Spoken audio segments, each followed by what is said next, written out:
আজকে এইমাত্র এই মামলার রায় হয়েছে এবং মাননীয় বিচারপতি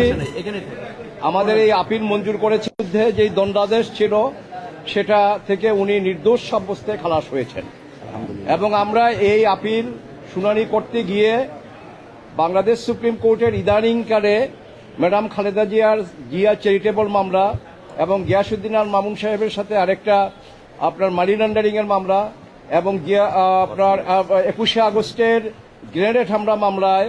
যদিও তারেক রহমান সাহেবের কোনো আপিল ছিল না, কিন্তু মাননীয় আদালতকে আমরা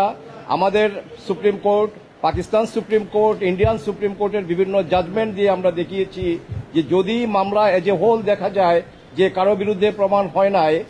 সেক্ষেত্রে যারা আপিল করতে পারেননি তাদেরকেও আপনারা এইটার বেনিফিট, এই একুইটারের বেনিফিট তাকেও আপনারা দিতে পারেন। এবং সেখানে আপনারা জানেন 21শে আগস্টের মামলায় তারেক জিয়া সাহেবকে একুইটাল দেওয়া হয়েছে, অর্থাৎ নন অ্যাপিলিং একিউজ যারা তাদের সবাইকে আপনার একুইটাল দেওয়া হয়েছে। এবং জিয়া অরফেনেজ ট্রাস্ট মামলায় এবং আরেকটা মানি লন্ডারিং এর মামলায় যেটা গিয়াসউদ্দিন আল মামুন সাহেবের সাথে, সেখানেও তাকে নির্দোষ সাব্যস্তে মাননীয় প্রধান বিচারপতির নেতৃত্বে আমাদের ফুল বেঞ্চ অ্যাপেলেট ডিভিশনের ওনারা বলেছেন যে অন্য কনভিক্ট যিনি আপিল করতে পারেননি এই খালাস বা এই একুইটারের ওয়ার্ডার তাদের বেলায় প্রযোজ্য হবে। আজকে আমরা এই কোর্টে বেগম জুবাইদা রহমানের মামলায়ও আমরা একই কথা বলেছি এবং বলেছি যে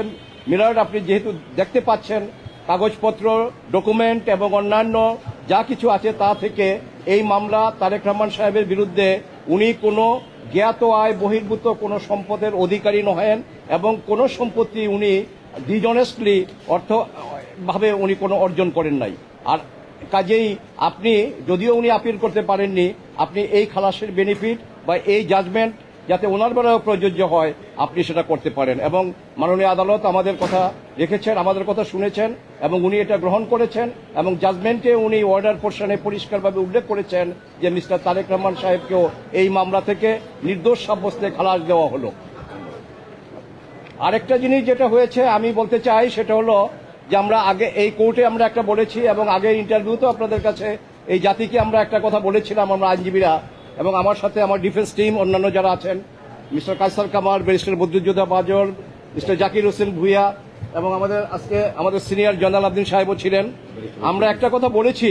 যে একটি টাকাও, একটা সম্পত্তিও কিন্তু তারেক রহমান সাহেবের বা ওনার স্ত্রীর যে মামলা আপনার সামনে আছে তার টোটাল প্রপার্টির হিসাব এখানে আছে। সেখানে বাংলাদেশের বাইরে অর্থাৎ এই 54,000 বর্গমাইলের বাংলাদেশের বাইরে তার একটা টাকা কোনো ব্যাংকে অথবা কোনো প্রপার্টি তার বিরুদ্ধে তার পাওয়া যায়নি।